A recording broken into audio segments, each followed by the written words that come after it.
On the stitch control panel, you have the display screen, which is just display, but what happens here is determined by these buttons down here. On the display screen, you can see where it says M1, that's our menu, and that's going to be affected by this button here.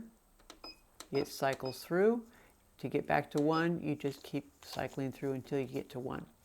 You have your recommended foot for this stitch right here. Now this stitch has the number and what it looks like. So if I wanted to do, say for instance, a zigzag, it's number 5 in the direct select menu. Get back to 1, we just press this. This is the needle position right here. Now these buttons here in a straight stitch will determine where your needle position is. So for instance, you could have it all the way to the right or all the way to the left or somewhere else. And this is your stitch length button. Here we've moved that to a longer stitch length, but to get it back to default, just reselect your stitch right here. When it has the frame around it like that, that means it's at default. This one here is for programming, and that's for getting into stitch combinations, and I can show you that later on in my stitch combination video. These are the cursor buttons for when you're doing stitch combinations and you want to take a look at what letter or symbol that you have in your stitch combination. This is the repeat button. Again, it's for programming your stitches. So for instance, if you had a symbol and a word and a symbol and you only wanted to do it one time, you would just do it one time, it would stop, give you a tie off at the end. But if you wanted to do it multiple times, you'd push this button here. And of course, we're not in programming right now, but you would push that button and then you could have a whole line of stitches repeating one after the other. And this is your delete button. So if you have, say, misspelled a word, you could delete a letter or a symbol and then put in the correct one. So these basically have to do with stitch combinations. Now, M1 means you are in menu 1. You have 4 different menus, and that's determined by this button right here.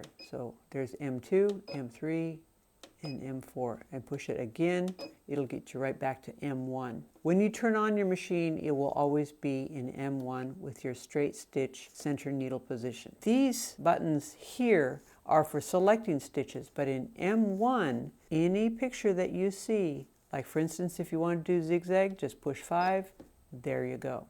You can still make the zigzag wider and shorter or longer. Notice the frame that's around these values disappears because it's not in default. To get it back to default, reselect the stitch. This is the auto stop button. So when you push this, this symbol shows up right here. So when you get to the end of, say, programmed a flower or a leaf or something like that, and then you push your tie off button, what it'll do is it'll complete that flower or leaf or whatever it is, and then do a tie off. But if you did not have this on, if you had turned it off and you pushed the tie off button, it would stop right in the middle. So you wouldn't get that completed stitch. But this is still a useful one to do. But these two work in combination, especially if you're doing a stitch combination. Now down here is your needle up, needle down for if you want to stop at needle up, it would be right here. If you push it again, stop with your needle down. You've also got your needle up, needle down button here, but when you push that, it just goes either all the way down, all the way up, which can be useful. But it's still going to stop with the needle down when that is showing right there. Here is your mirror key. That's actually kind of a nice one to have if you have a decorative stitch like stitch number 138. Let's say I wanted to put that on the bottom of a hem, but I don't want to have that be on the bottom. I want to flip it over so it looks like this. It's much easier to sew with the body of your garment to the left and just the hem on the right. But it's also nice if, say for instance, you have a stitch that looks like this and you want to flip it around, you can do that. Or this one here, you can have your needle position on the other side without having to use this button here. So this is also useful in many of your utility stitches. Let me go back to that. Now this is for stitch elongation. So it works with your satin stitches. And I used a satin stitch here. This is what it looks like in the original. Go down here to M2 like that. and I'm going to choose that stitch, which is 40. Okay, that's what it looks like. Right now it's at 1, which is your standard length of that stitch. If I go to 2, it's now going to look like this. And at 3, like this, 4 here, and it actually goes up to 5, like that.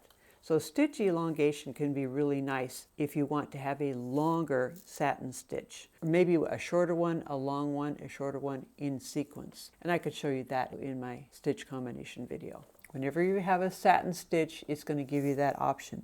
But if I'd chosen another stitch like 62, it takes that away, because that cannot be elongated, only your satin stitches. For these buttons here, now notice this is direct select in M1, but in M2, if I wanted to choose a different stitch, say for instance a serpentine stitch, so 83, I just push the number 83, and it gives me that serpentine stitch, which I can also make that longer or shorter, up to a certain limit. Now, on your stitch chart, it has 091 or 008 or something like that. You can just push the numbers that are after the 0. So if I went to 1, for instance, that's the stitch I'd get. Now notice when I do that, it waits a little bit. That's important because if I did, say I want to do 25, but I did this, and then I did this, it's not going to give me the stitch number 25, it's actually stitch number 5. So I need to push it in fairly quick succession, like that, to get stitch 25. That's why it waits a little bit like that. Now, if this little symbol shows up right here, that means you have your bobbin winder spindle over to the right. So you can pull it back and that will go off. But that will be there as long as you're winding your bobbin. When you have your bobbin winder spindle off to the right, you're not going to be able to do any sewing. So if you are sewing and nothing's happening down here by the needle, it could be that your bobbin winder spindle is off to the right. So it's a good idea to check your screen regularly. If you're going to do a buttonhole, this is your reminder to lower that buttonhole lever. So remember, look at your screen to make sure that everything's right, especially if things are not sewing correctly. Look up here. This is going to be a big help to you. If you found this video to be helpful, give us a thumbs up. And if you have comments, questions, or ideas for other videos you'd like to see, let us know in the comments down below. Thanks for watching. Bye.